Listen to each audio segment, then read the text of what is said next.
en France aussi, l'épilogue d'un procès très médiatisé qui s'est tenu à l'automne à Paris, celui de 10 personnes accusées d'avoir cyberharcelé Brigitte Macron, la première dame française, diffamée sur son genre et sur son âge. Elle a confié à nos confrères de TF1 hier soir qu'elle devait montrer l'exemple aux plus jeunes et mener ce combat jusqu'au bout. Le couple Macron qui a aussi engagé des poursuites sur le même sujet aux États-Unis. Vous êtes au tribunal correctionnel de Paris. Yohann Baudin, bonjour Yohann. Je le disais, les 2 jours de procès à l'automne avaient été très médiatisés et on attend donc le jugement pour ces 10 personnes. Oui, jugement aujourd'hui pour ces 10 personnes. La peine requise par le procureur entre 3 et 12 mois d'emprisonnement avec sursis et jusqu'à 8 000 € d'amende. 7 prévenus sur les 10 étaient présents au procès durant l'automne, motif des propos malveillants visant Brigitte Macron et le président de la République, assimilant la différence d'âge de 24 ans entre le chef de l'État et son épouse à de la pédophilie.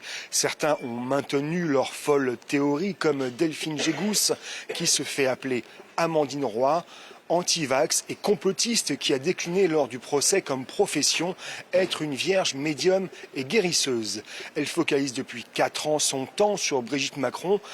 Elle a fait une vidéo vue par près de 500 000 personnes pour diffuser sa thèse.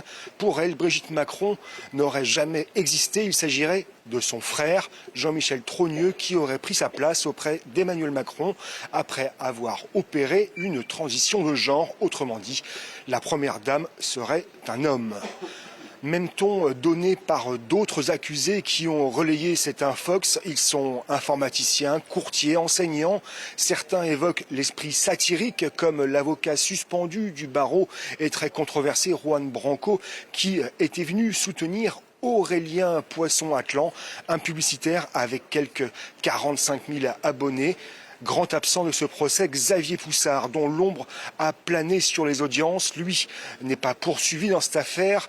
Il a pris une affaire qui a pris une dimension internationale depuis la publication d'un livre détaillé de photomontages écrit par cet avocat et journaliste français d'extrême droite. Il vit en Italie et ce texte a été coécrit avec une célèbre blogueuse américaine, fervente admiratrice de Donald Trump.